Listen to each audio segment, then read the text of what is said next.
Well, good afternoon, everyone. Thanks so much for joining us for today's session. We're going to be discussing data-driven digital strategies for enrollment success. We're really excited to have all of you with us today. So we wanted to start first with our discussion guide. So we're going to go over each of these things in turn. We're highlighting one of our favorite partners, Johns Hopkins University's Whiting School of Engineering, and specifically their Engineering for Professionals programs. We're going to talk a little bit about the big wins and the outcomes, and we're also going to talk about how we got here. So we're going to discuss our process, our actions, and our results. First off, let's start off with some introduction. My name is Danny Rollins, and I am the Vice President and Executive Consultant for Johns Hopkins University. Hey y'all, I am Anuja Siraj, and I'm the Director for Digital Strategy here at RNL. I've been working with JHU for almost past 3 years now, and I've been in the digital industry, being a native for almost 15 years in the higher education, technology, and finance verticals. Thank you all for joining us at our Go Summit. And we have received several of y'all's questions. Thank you all so much. I'm confident that you all will find numerous valuable insights and answers to take away from our discussions today. Handing over to Lisa. Hi, I'm Lisa Harold, a Client Success Director at RNL. I specialize in the day-to-day delivery of graduate and online programs in the digital space. I've been with RNL nearly 3 years, and I've been working with Johns Hopkins, specifically the Whiting School of Engineering, since my very first few weeks. I'm also looking forward to sharing more about our digital lead generation campaigns that we support and all the successes we have achieved. So thank you. All right, so let's jump in and talk about our objective. In today's digital age, it is so critical to analyze and leverage your data effectively.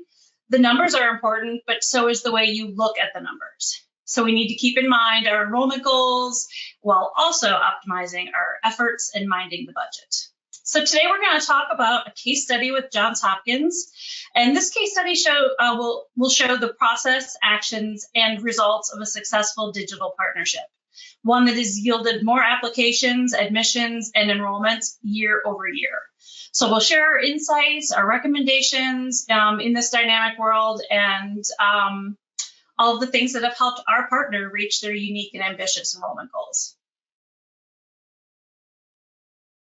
Thank you, Lisa. I do recall we got this question specifically to our session, which was that I'm most forward looking to the data-driven digital strategy for enrollment success, and that they're hoping the recommendations will be helpful takeaways that they can bring back to their leadership meetings. So thank you for your question, and I hope that by the time we wrap up this session, you have those recommendations to be able to take back as key takeaways for you all.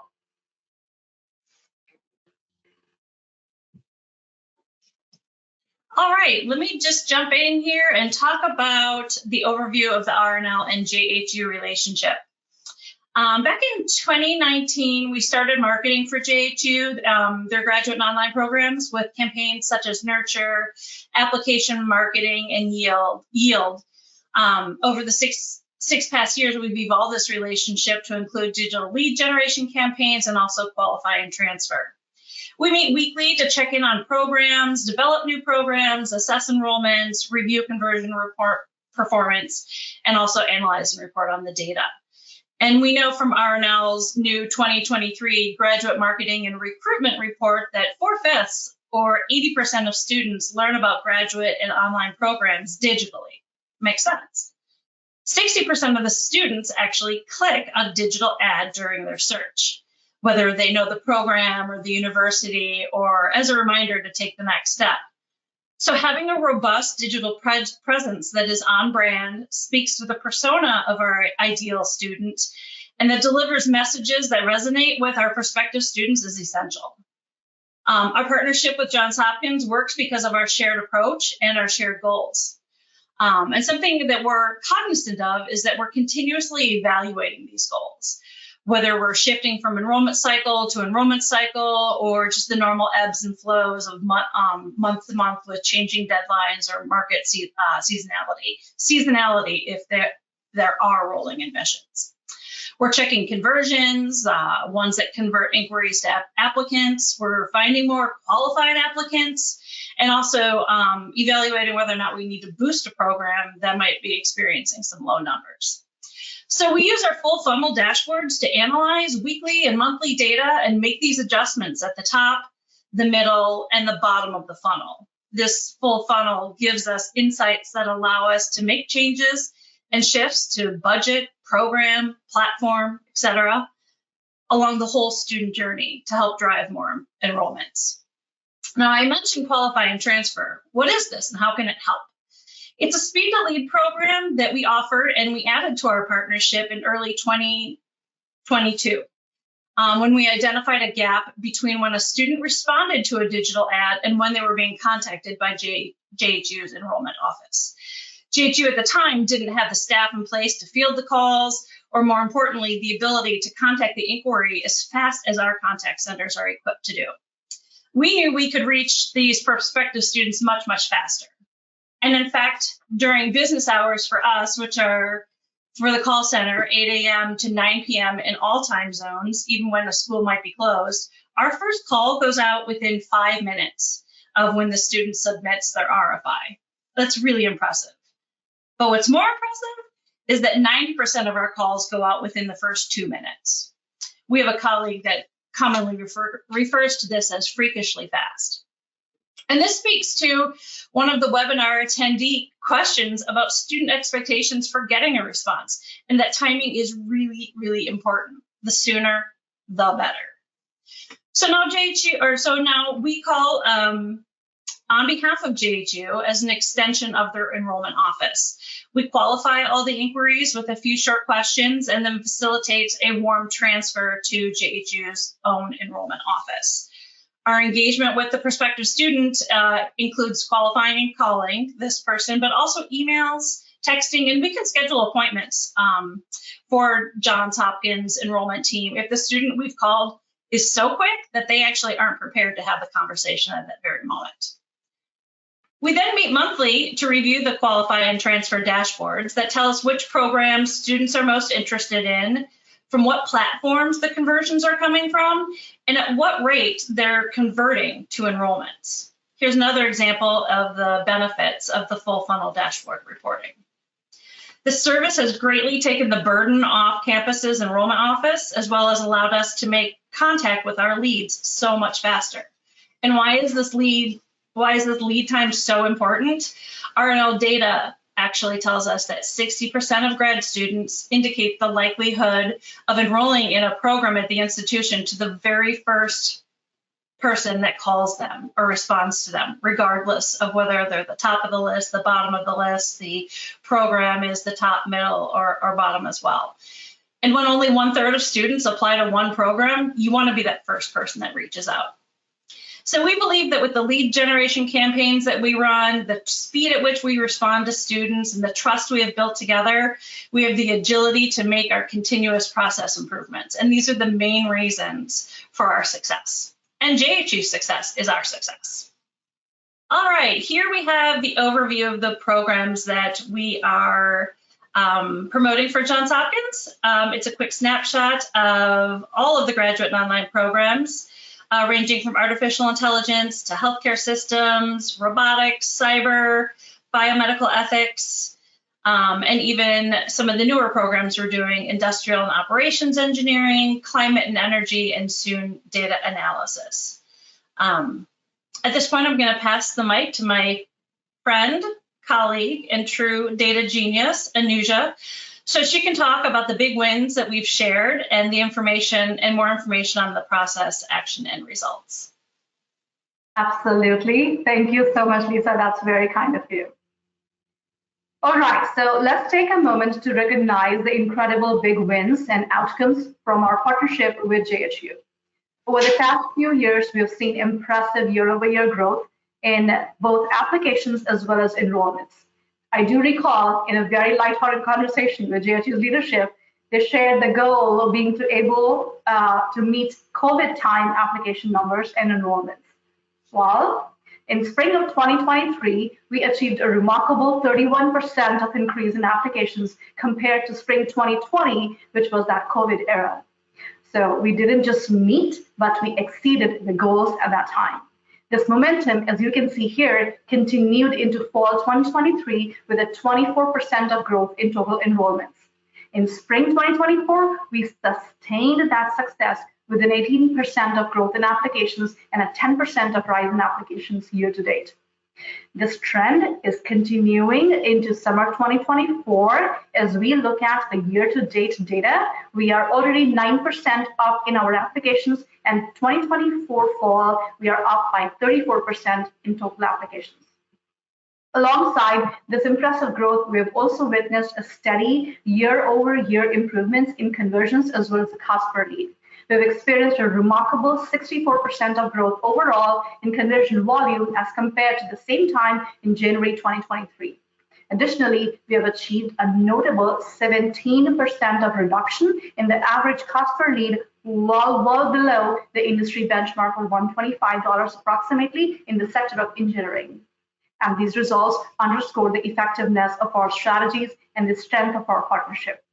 We will double click into the how of all these entire processes as we receive several questions into what are those hidden gems in the strategy aspect, and we will look at them just in a second. Here we are. I did notice in all those questions that there was one which specifically talked about the entire funnel of how the strategy flows into and how that is the core part of it. I know that this part will be very, very crucial and important to you. So here it is for that specific question. As you can see, at the heart sits, and our approach is this seamless sequence of steps that maximize our impact and ensure that we stay at the forefront of our industry. Our journey begins right here with strategy. This is the compass that guides us towards our goals, and we meticulously craft a clear and comprehensive strategy that aligns with our business objectives and core values. This is the foundation, which is crucial, and it sets the stage for everything that follows next, which is the exploration of the vast digital landscape to identify the most effective channels to communicate our message.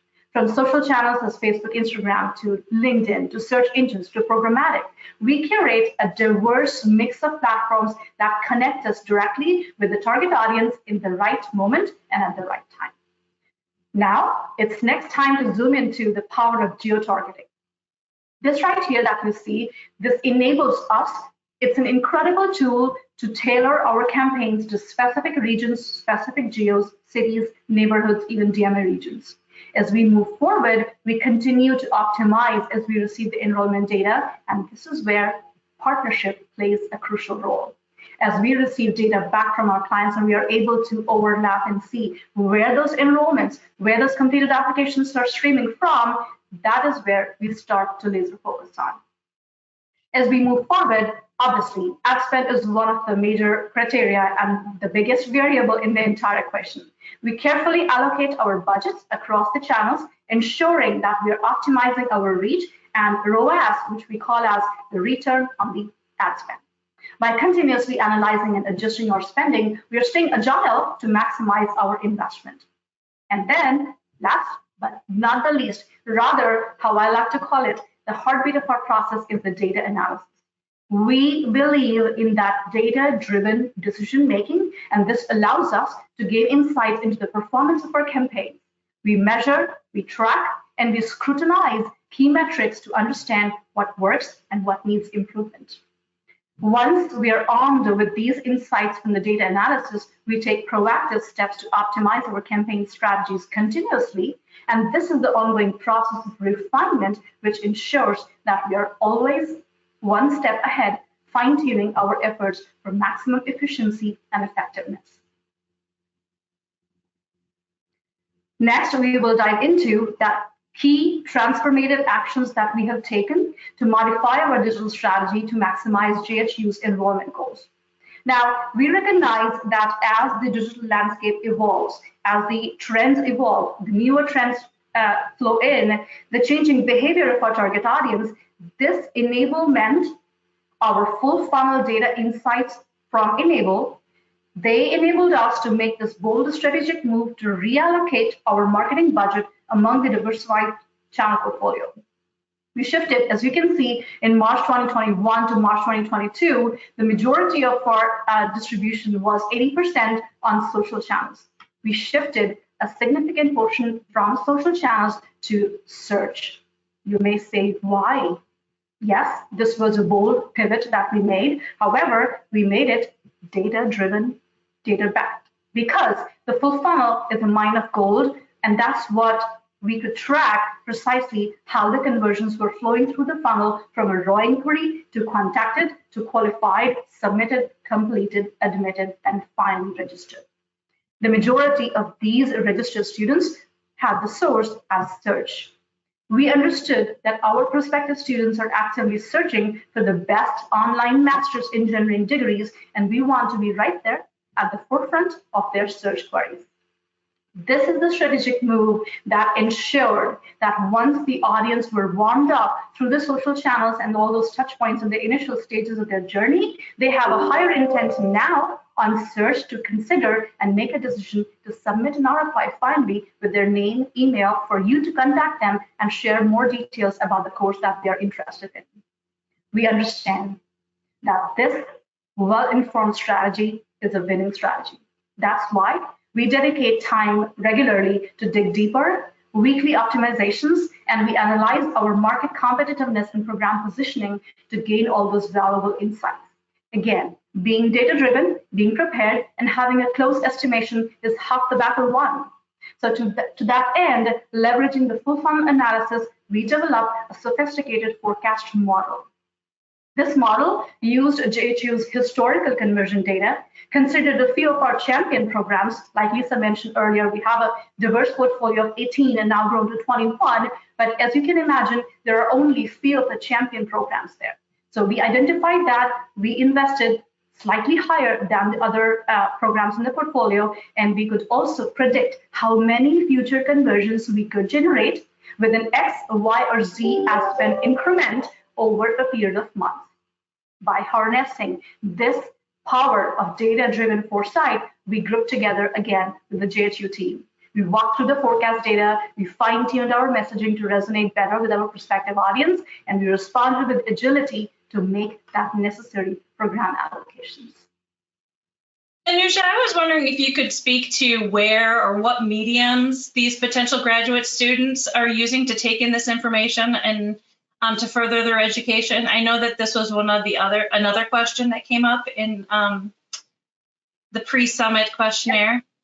Excellent point. Thanks, Lisa. Yep, I noticed this question. Thank you all. Our team was discussing about this question, and during the pursuit, to answer that question, during the pursuit of anyone pursuing a degree, a higher education, the thought even of investing in yourself, in your higher education, it's nowadays like exploring into diverse platforms. Those platforms can be the university website.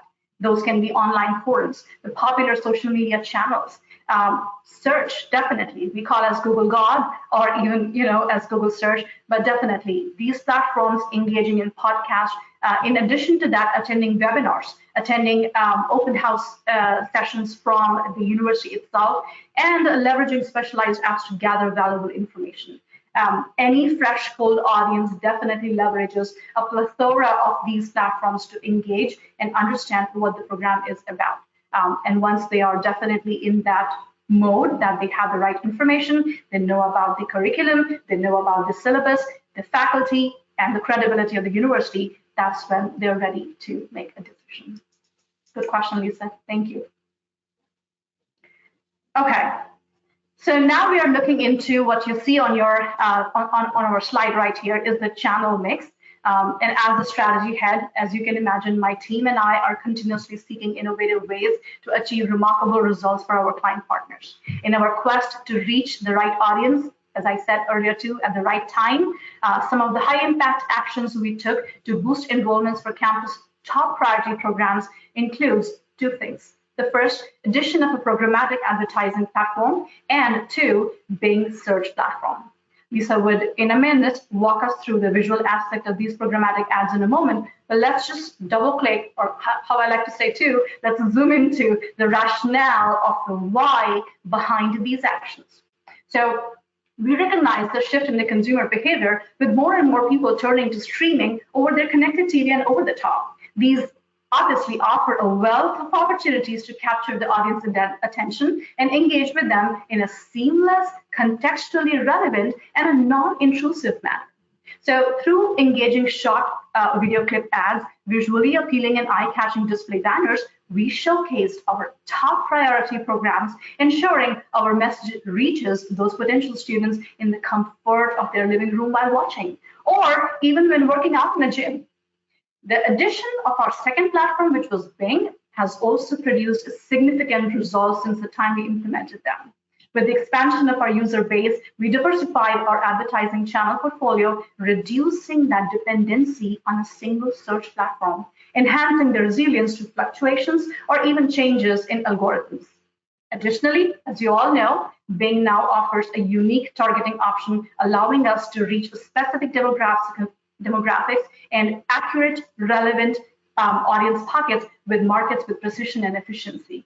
Finally, integrating programs, amplifying our brand equity, and understanding the digital landscape. In summary, I can say embracing programmatic and Bing as part of our advertising mix, aligned with our overall goal of maximize our reach and reach the right target audience and improve our return on the investment.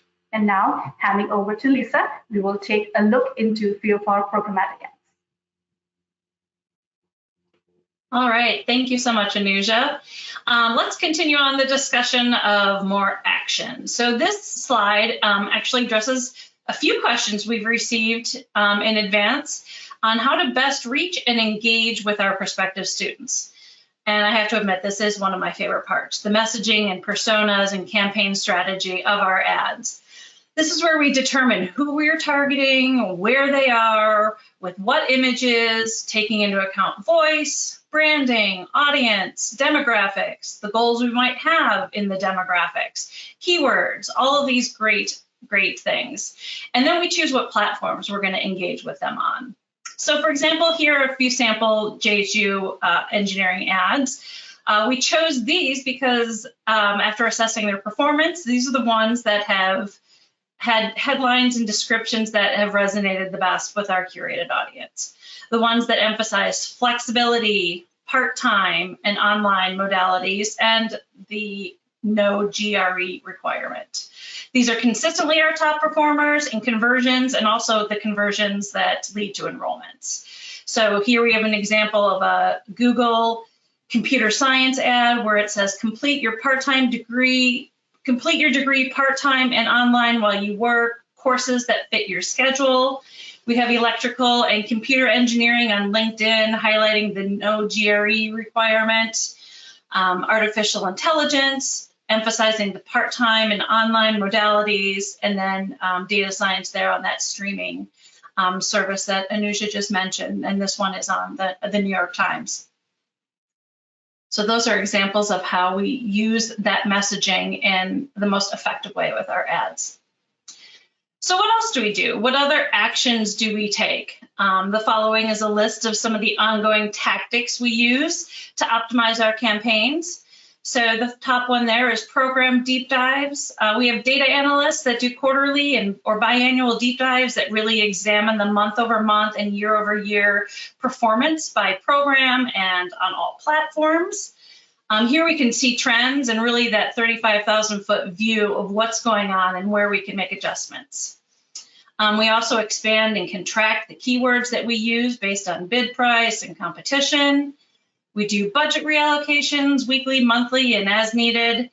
We refine our geolocations to make sure we're showing ads in the geos where our audiences are, where they might be, near key competitors, and near companies or industries where the degree from the specific programs makes the most sense. And lastly, we're monitoring the campaign pace to ensure that our goals are being reached in the scheduled time we've determined. So we're serving the right amount of impressions to the right audience in the right time frame.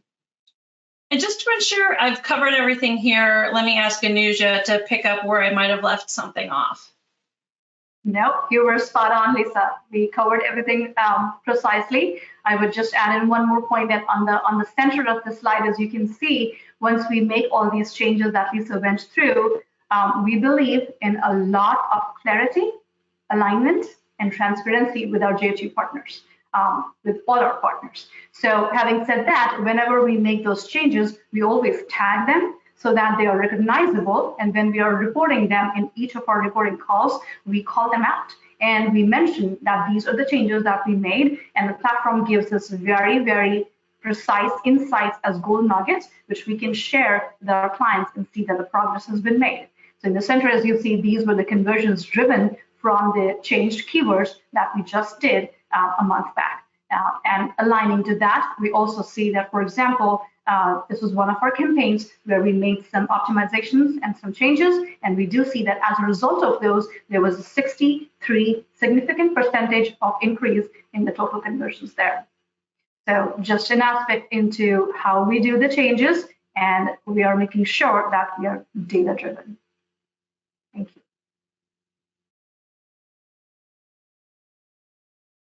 So next, again, we get to talk about our wonderful results after Anuja and Lisa do their great work. This is what we have to show. We have about a 64% year-over-year growth in both the month-over-month and the year-over-year you see there on your screen. And we also saw a 17% reduction in cost per conversion. And so as Anuja and Lisa mentioned, the big keys are transparency. We always want to optimize and prioritize. So when we're thinking about some of the questions that we received prior to the webinar, one of the big ones was, how do I make a dent in the digital space with so many programs? How do I maximize budget? And really, you need to prioritize and you need to optimize, both on the programs that you're promoting and that you're using paid digital for, and also on the way that you are reaching out to students as well. So you want to prioritize those leads as they come in based on the channel that they're coming in. Different channels serve different purposes. And so you want to jump on those leads quickly, no matter where they're coming from, but keeping those things top of mind, prioritizing and optimizing both for paid digital and for organic. We also know that organic is a big piece of this. Our comments today are focusing primarily on paid digital, but organic is a big piece of this as well. And you really want both, because both of those activities are going to give you the kind of halo effect that you're going to need to bring in those leads. And then finally, I think just another contextual thing I would focus on, we have some great results here, but again, shout out to our partners at Johns Hopkins Whiting School of Engineering, because they jump on these leads very quickly. So we will send leads and maximize and optimize and do all of those things that Anuja and Lisa were speaking about, but then you have to jump on those leads quickly and keep that momentum going so that you can reap that ultimate ROI of enrollment. So thank you all so much for being with us. And we appreciate your time today, and we look forward to continuing the conversation. Thank you all. Thank you, everybody.